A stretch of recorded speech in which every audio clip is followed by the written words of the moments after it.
Thank you. Mike's coming up again, so Mike can use the time. Kelly Cirilla, come on up.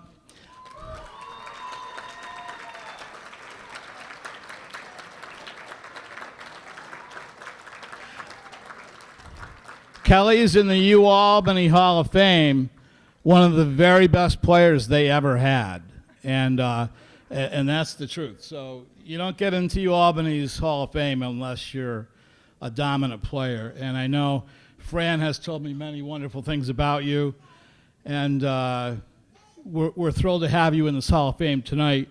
I know your journey probably wasn't the easiest one, but everything we've heard has been absolutely astonishing that you had such a great career. We're thrilled to have you here tonight. Thank you, Rennie. Gina, did they save the best for last? The two women? I don't know. I'm just going to go with that. All right, the only two women tonight, I'm going to go with their best for last. So, Rennie, thank you so much for inducting me. Thank you to the New York State Basketball Hall of Fame for this. It's been a great honor. Rennie told me to speak about essentially why I love basketball. And I know I'm probably going to shock the room, but everybody that knows me is usually used to it with me, if you know me. Yes, most people do. In terms of basketball, it was always just something I did. So I grew up in a family of nothing but boys. Everybody was boys. I didn't have a girl cousin, nothing. It was boys. So whether I liked it or not, sports was going to be a part of my life. If I didn't play sports, then literally I was going to sit in a corner and watch my brothers. So I had two older brothers, my brother Sean and my brother Mike, who are both here tonight. My brother Sean's 8 years older than me, and my brother Mike is 5 years older than me. And I was finally the little girl that my parents always wanted. And I was bored going everywhere my brothers took me. I mean, they played baseball, they played football, they played basketball, and if I didn't play, then I was just going to sit there. And that wasn't me, it wasn't my style. So since I was a little kid, I played sports. And maybe I'm like the last of the three-sport athletes because we just don't have them anymore, and it's kind of a really sad thing. Even my own kids, it's tough to even get them to play two sports. But back then, I played basketball, I played softball, I didn't play soccer, which is amazing because that's all my kids play now, but I played volleyball, and I just picked it up, and luckily enough, it seemed like everything I picked up, thank God, I was good at. You know, basketball was a great sport, and I loved it. Back then, there was no AAU, there was no CDYBLs, as Fran knows. None of those existed back then. So you played CYO basketball, you played at the Rotterdam Boys and Girls Club, and if you loved the sport, you just kept playing it. And I look back, and I'm trying to think of what did I love about the sport that kept me going. And honestly, the best thing I can tell you is everybody that's in this room at my two tables is what I loved about the sport. So I look back at everything, and my first coach was my father. He coached me in CYO basketball, and it was what we did. We loved it. I played with my friends, and it was great.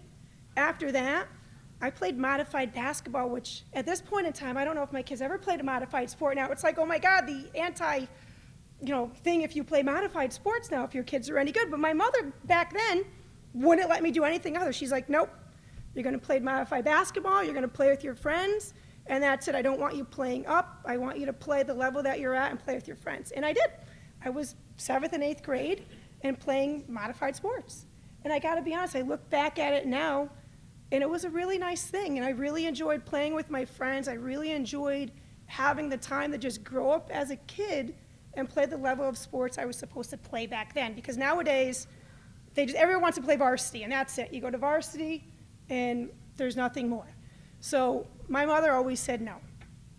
And if you knew my mother, she was probably the toughest critic that anybody has ever had in their entire life. She was the most important person in my whole life, and at the same time, the toughest critic I ever had in my entire life.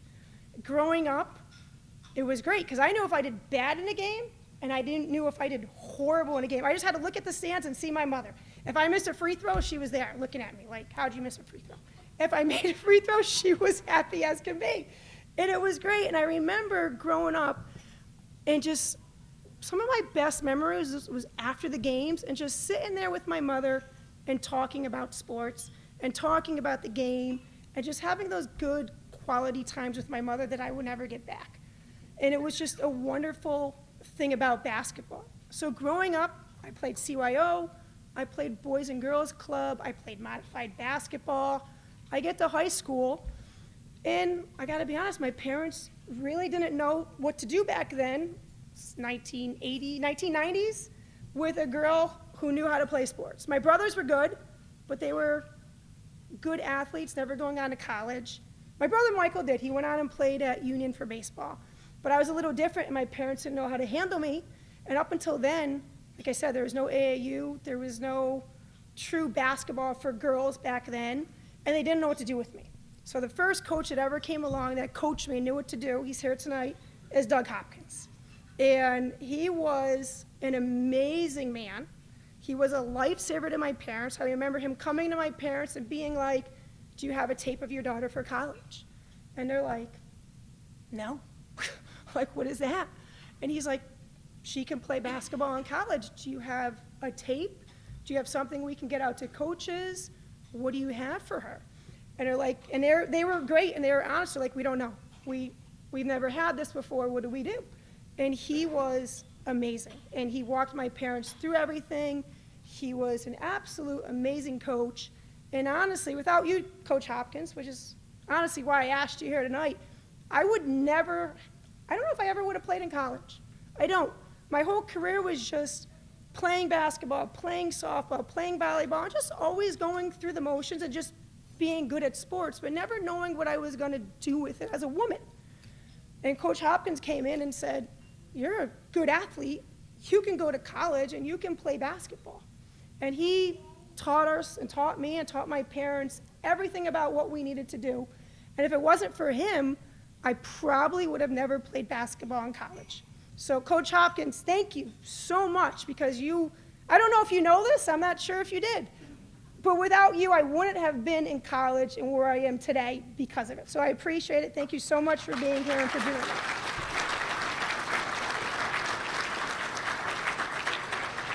After that, when he showed me what a woman could do in athletics, I was like, okay, maybe I should play in college. Maybe I shouldn't play in college. What should I do? So he showed me the ropes, and the college coaches started coming. I was lucky enough back then to be recruited in two sports, both basketball and softball. I always kind of had my heart set on basketball. As we're all here, it's the better sport. It's more fast, it's more fast-paced. You don't sit there at shortstop and wait for a ball to be hit to you.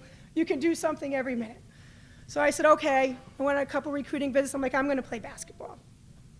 As the coaches came, I met a number of them. They all would come, and it's kind of funny, now with my own daughter, watching her get recruited, and she couldn't be here tonight, but my oldest daughter is at Binghamton playing soccer. I watched her recruitment for the last year, and things have definitely changed. Back in my day, the coaches used to still come and sit in your living room, and they would sit there after games with you and come to your living room and talk to you and, do their spiels. And the two coaches that came, in fact, one of them isn't here tonight, but the two coaches that came was Coach Warner and Coach Hawkins, and even John Artizone. And Coach Warner and Coach Hawkins are here tonight. And I met them, and I knew instantly, as soon as I met these two women, like that was who I wanted to play basketball for. For my whole career, everything was always, I loved the game of basketball, but more importantly was I loved the game of who I was with. When I was young, my father was a coach and my friends played with me. When I was in high school, my mother made it so that I played with my friends and never went above my level, even though I was ability-wise able to play above my level. She always kept me with my friends. And there was something to be said about that. In college, when these two women came along, I actually, for a little bit of point in time, people that know me, I had no plans of even playing basketball in college. It wasn't something I was going to do. And then Yvonne and Mary Warner walked into my life, and I was like, wow, these are two women I want to play for. And I decided to go to Albany, and it was legitimately the best choice I've ever made in my life. And not to throw stones at Gina, but I did originally want to go to Siena, but you didn't want me, but that's okay. I still love you. It's all good. But if it wasn't Albany, it was Siena, but it was all worked out. It was all good for everybody. So I went to Albany, and it was, still to this day, the best decision I have ever made. Neither one are easy coaches. Neither one are easy to play for.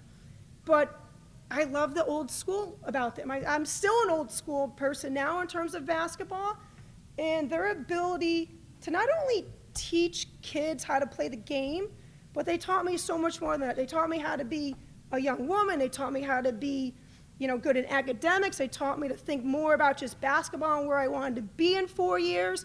And these are two women who have stayed with me throughout my entire life. I mean, when my mother passed away, they came from ever they were and came back to be with me. I mean, when I needed something, Coach Warren and I were joking last night about painting beams in my house, they were there. So when I think about basketball and why I love the game, it wasn't so much about the actual sport. It was more about who was involved in my life. And between Doug Hopkins, Mary Warner, Yvonne Hawkins, my parents, my brothers, it was all about them. And that's what I think makes a great athlete and a great sport.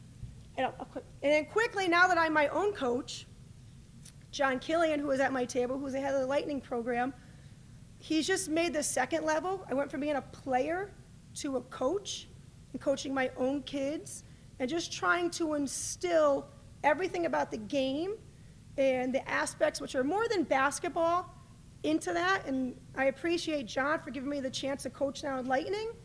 And it just shows you how it's a game and we all love it, but there's more to that. And just learning the life lessons about basketball and how I did was great. And I thank my coaches and John and my family, and I appreciate all of you for being here. So thank you guys very much.